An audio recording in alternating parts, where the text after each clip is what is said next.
हाय रे पेट्रोल, अब और कितना करोगे झोल। अब तो मंत्री जी भी कंफ्यूज हो गई हैं कि सरकार हम ही की है कि कौन और है सरकार में। जी हाँ, कल परसों ही अपनी वित्त मंत्री निर्मला सीतारमण जी बोल रही थी कि अब बढ़ती हुई पेट्रोल की कीमत को केंद्र और राज्य सरकारों को मिलकर कम करना चाहिए। मैडम, केंद्र सरकार में तो आप ही हैं ना, वो भी शीर्षस्थ पद में से एक पर, और कई राज्यों में तो आप ही की सरकार है। तो साथ बैठकर दोनों लोग मिलकर नजीर काहे नहीं पेश करते और शुरुआत अपने शतकवीर शिवराज जी के राज्य से कर दीजिए। नमस्कार, मैं मिथिलेश सिंह और आप देख रहे हैं सॉवरेन वॉइस। दोस्तों, पेट्रोल और डीजल की बढ़ती कीमत ने आम आदमी की जेब पर गहरा असर डाला, इसमें कोई दो राय नहीं है। लेकिन विचारधारा के आधार पर बटे देश में दो नजरिया है। एक है बाप रे बाप, मोदी देश को बर्बाद कर देगा, और जताते हैं कि पेट्रोल प्राइस बढ़ने से बहुत चिंतित हैं। लेकिन मन ही मन वो खुश हैं कि एक और मौका मिला है इस सरकार के समर्थकों को सोशल मीडिया पर नीचा दिखाने का।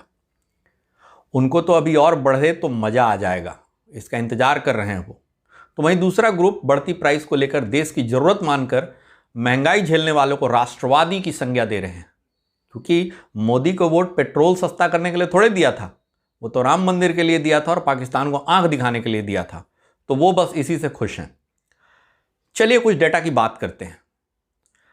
खैर, दो ग्रुप इसमें अलग अलग किंतु परंतु लगाकर अपने हिसाब से देखेंगे तो देखिएगा, अभिव्यक्ति की आज़ादी तो है ही। अभी हाल फिलहाल में राहुल गांधी तो किसानों की आय एक दिन में दुगनी कर दिए थे। कृषि के प्रोडक्टिविटी का वैल्यू एक दिन में 40 लाख करोड़ से 80 लाख करोड़ तक बढ़ा दिए। यही तो अभिव्यक्ति की आज़ादी की सुंदरता है।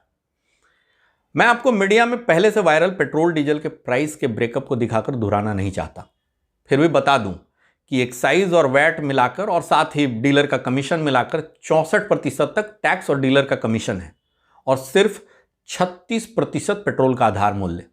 लेकिन यह बात करना जरूरी है कि प्राइस सच में ऐतिहासिक रूप से ज्यादा बढ़ी है। यह 100 के करीब जा रही है प्राइस, इसलिए इसकी ज्यादा निंदा ज्यादा हो रही है और ज्यादा ही लोगों को समझ में भी आ रही है। मई 2009 में पेट्रोल का प्राइस न्यू दिल्ली में 44 रुपए था, जो मई 2014 में 72 रुपए था। मतलब 28 रुपए की ग्रोथ हुई इन 5 वर्षों में। और अगर इसे प्रतिशत में देखें तो पेट्रोल के प्राइस में 63% की वृद्धि हुई थी। अब मई 2014 से आज यानी 21 फरवरी 2021 की बात करें तो यह 72 रुपये से बढ़कर 90 रुपये है। मतलब 18 रुपये का ग्रोथ, जो लगभग 25% है। लगभग क्या, एग्जैक्ट ही 25% है। अगर नॉर्मल देखें यानी हर साल औसत 4% की वृद्धि हुई है मूल्य में। मतलब पिछले सरकार की तुलना में वृद्धि नियंत्रित है। बस आफत यह है कि पिछले 2 महीने में पेट्रोल की कीमत 10 से 12 रुपए बढ़ गई है। तो बढ़ती हुई दर में किसी के खुश होने के लिए कुछ नहीं है, लेकिन इतनी निंदा के बाद भी सरकार कुछ नहीं कर रही है। अब उसको समझते हैं कि क्यों सरकार कुछ नहीं कर रही है। इतनी गालियां खा रही हैं मीडिया से, इतना एक नकारात्मक माहौल बन रहा है जनता में, उसके बाद भी सरकार कुछ क्यों नहीं कर रही, क्यों नहीं प्राइस कम कर रही है पेट्रोल का। तो समझते हैं थोड़ा सा, सरकार के प्रत्येक साल के बजट पर नजर डालते हैं, जिसमें 2014 के बाद अगर आप देखेंगे तो बजट में बहुत तेज ग्रोथ हुई है, बहुत ज्यादा खर्चे का प्रावधान किया है सरकार ने। कांग्रेस के शासनकाल में 2009-10 में कुल बजट था 10,20,838 करोड़, जो कांग्रेस के आखिरी बजट यानी 2013-14 में 16,65,297 करोड़ रुपए हो गया था। हालांकि बाद में ये जो लास्ट वाला बजट था 13-14 वाला, इसको सरकार ने रिवाइज करके 14,30,825 करोड़ कर दिया। उस समय वित्त मंत्री ने कहा था कि फंड का अभाव है और इकोनॉमी खराब है। भले ही आज कहते हैं कि कांग्रेस के टाइम में इकोनॉमी बहुत अच्छी थी, लेकिन उस समय खुद वित्त मंत्री ने इसको एक्सेप्ट किया था कि इकोनॉमी खराब है, इसलिए हम बजट को जो है रिवाइज करके 2 लाख करोड़ कम खर्च का प्रावधान कर रहे हैं। मतलब 5 वर्ष में देश के बजट में जो ग्रोथ हुई थी 2009 से 14 तक, वो था 40%। अब इस साल 2021-22 में देश का बजट है 34,83,236 करोड़, जो 2014 के बजट की तुलना में दुगने से भी ज्यादा है, करीब 20-30% ज्यादा, दुगने से। साथ ही कोरोना की मार से अर्थव्यवस्था की हालत खराब हुई है, जो हर कोई मानता है, इस बात को कोई नकार नहीं सकता। दुर्भावना की वजह से अगर कोई नकारना चाहे तो नकारें। और अर्थव्यवस्था जो है वो धीरे धीरे पटरी पे लौट रही है। फिजिकल डेफिसिट, जिसका इस वर्ष अनुमान था कि 9.5% रह सकता है, लेकिन सरकार ने उसको चैलेंज के रूप में लिया है और सरकार ने सोचा है कि इसको 6.8% रखना चाहिए हमें, यानी कुछ ना कुछ हद तक हमारी अर्निंग और बेहतर हो, सो दैट कि हम इसको कम रख सकें।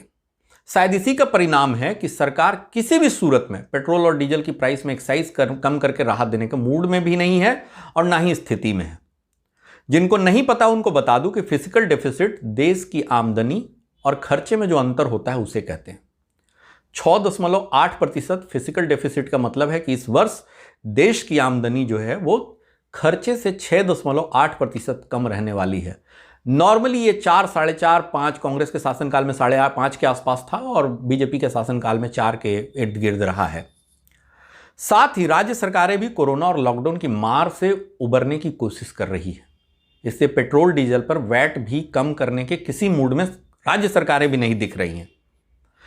लेकिन सरकार को सिर्फ अपने खजाने के बारे में नहीं सोचना चाहिए, उनको आम आदमी भी कोरोना से बहुत ही प्रभावित हुआ है, उनके बारे में भी सोचना चाहिए। आम आदमी के पास भी कोरोना की वजह से, लॉकडाउन की वजह से पैसे का अभाव है।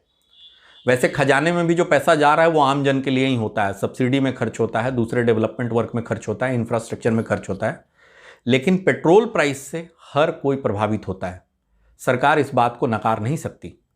सरकार इस साल अपने डेफिसिट को कवर कर रही है, अच्छी बात है, लेकिन आम आदमी को भी राहत मिलना जरूरी है, क्योंकि आम आदमी को भी अपने डेफिसिट को कम करने की आवश्यकता है। लेकिन एक अनुमान तो मैं दावे से कर सकता हूं कि अगर मार्च में सरकार ने राहत नहीं दिया पेट्रोल के प्राइस में या एक्साइज ड्यूटी में कमी नहीं की, तो मैं ये दावे से कह सकता हूं कि अप्रैल में 100% संभावना है कि एक्साइज ड्यूटी में भी कमी आएगी और राज्य सरकारें कुछ हद तक वैट में भी कमी करेंगी, क्योंकि फिर वो नया फाइनेंशियल ईयर शुरू हो जाएगा। लेकिन उससे पहले अगर पेट्रोल के और डीजल के कीमत में बहुत राहत की उम्मीद कर रहे हैं तो संभावना मुझे तो नहीं दिखती है। छोटी मोटी राहत मिल जाए तो मध्यम वर्ग का भला हो जाएगा थोड़ा बहुत, लेकिन अभी कुछ वैसा दिख नहीं रहा है। धन्यवाद।